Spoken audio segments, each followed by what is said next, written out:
नमस्कार। उनके खत और आप की 646वीं कड़ी 646th एपिसोड में अभिवादन स्वीकार कीजिए देवतोष का।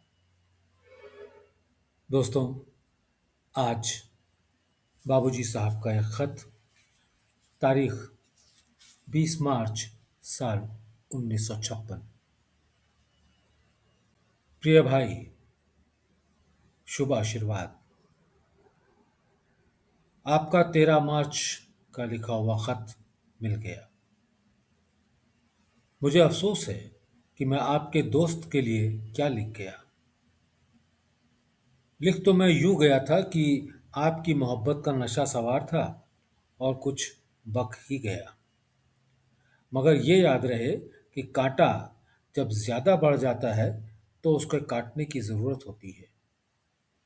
इसलिए खुदगर्जी तो कुछ न कुछ हर शख्स में पाई जाती है, मगर वो ऐब उस वक्त हो जाती है जबकि एक हद से गुजर जाती है।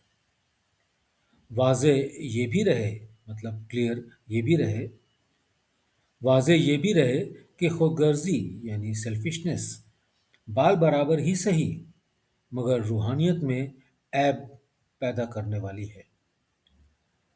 अब अगर इस लिहाज से मैंने आपके दोस्त के लिए ये लिख दिया तो आप उसको सही ही समझिए।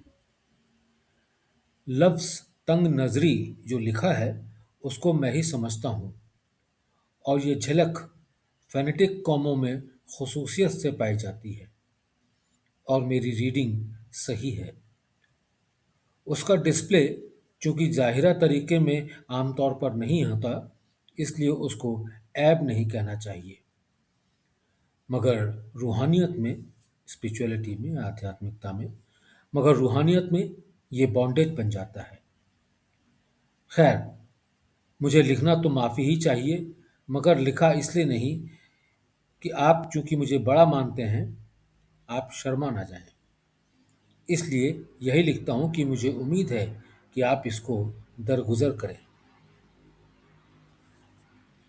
अजीज़ ने यानी आपने ठीक लिखा है कि अगर लोगों का काम ईश्वर से उनके हस्बे मंशा नहीं चलता, हस्बे मंशा मीन्स उनके इच्छा अनुसार।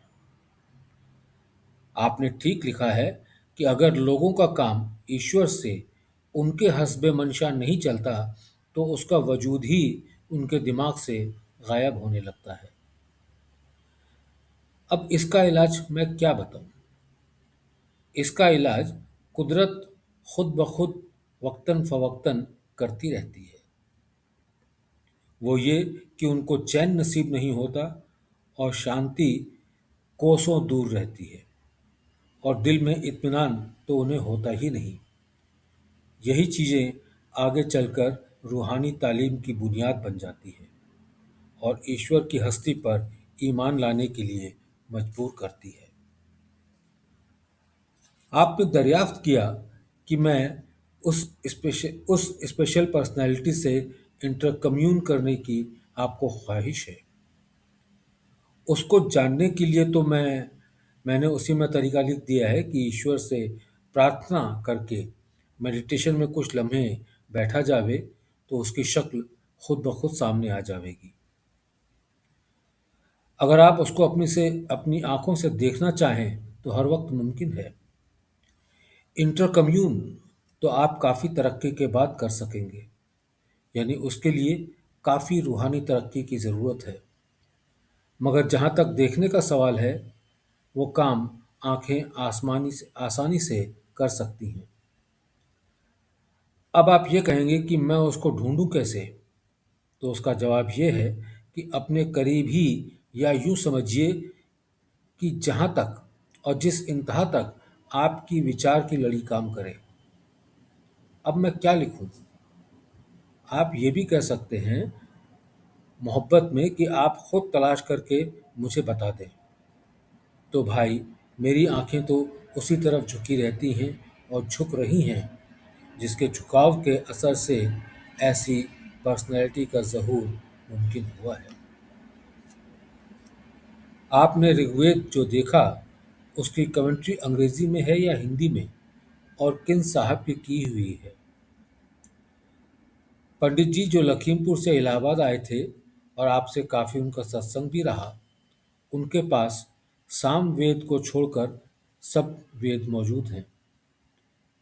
मैं उनसे ऋग्वेद ले आया हूँ, और एक नौउमर सन्यासी, मतलब नौजवान सन्यासी, जिसकी संस्कृत बहुत अच्छी है और मुझसे रूहानी खिदमत भी लेते हैं, उनको मैंने कुछ दिनों तक अपने पास रोक लिया है। वो घंटे 2 घंटे ऋग्वेद मुझे सुना रहे हैं, मगर कुल वेद खत्म करने में बहुत वक्त लगेगा, लिहाजा जो कुछ भी सुन सके। नासदेह सूक्ति में जो कुछ लिखा है, मैंने ख़तों में हाईएस्ट अप्रोच जहाँ पर है वह ऐसी ही मिलती जुलती हालत है उसका बयान किया है। किताब जो मैं लिखना चाहता था, जब लिखने का ख्याल आया उस वक्त अपने आप ख्यालात उठने लगे, और जब यह ख्याल आया कि कुछ पढ़ कर लिखूं तो वो ख्यालात से रुखसत हो गए। मैं भी उनको अभी तक स्टडी नहीं कर पाया। आपने एक सवाल किया कि आप लोगों में इतनी मोहब्बत क्यों पैदा हो गई। इसका जवाब मैं क्या दूं? आप उसके खुद जवाब हैं, और उसकी जांच ये है कि यार की झिड़कियों से जब दिल को राहत मिले, और उस यार की झिड़कियों से जब दिल को राहत मिले और उसकी जांच। अब आप मुझसे ये कहते हैं कि मैं भी मोहब्बत करना चाहता हूँ, इस ख्वाहिश को पूरा करें। इसके जवाब में बजीनसी आपका फ़िक्रा लिखे देता हूँ। बजीनसी वैसा का वैसा एज इट इज़। मैंने सहजमार्ग में जो कुछ भी लिखा है सब ब्रह्मचर्य पर ही लिखा है। ब्रह्मचर्य के माने हैं ब्रह्म में विचरण करना, और यही सब उसमें मजमून है, मैटर है। अब आजकल उसके जो मायने लिए जाते हैं कि वीर्य की रक्षा करो, जो भी एक ज़रूरी चीज़ है ताकि जिस्मानी और दिमागी कुव्वत कायम रहे। अब रहा जायज़ तरीके में उसका इस्तेमाल, जिसको कभी मैं ज़बानी बता दूंगा, और जब आप मिलें तो पूछ लीजिएगा। मुर्दा उठाने के बाद अपने यहाँ नहाना क्यों ज़रूरी कहा गया है? मैं समझता हूँ इस लिहाज से, जब इंसान अपनी कुव्वत अपने ही औजार से करे तो उसको नहाना ज़रूरी हो जाता है। बच्चों को दुआ, दुआ गो, रामचंद्र।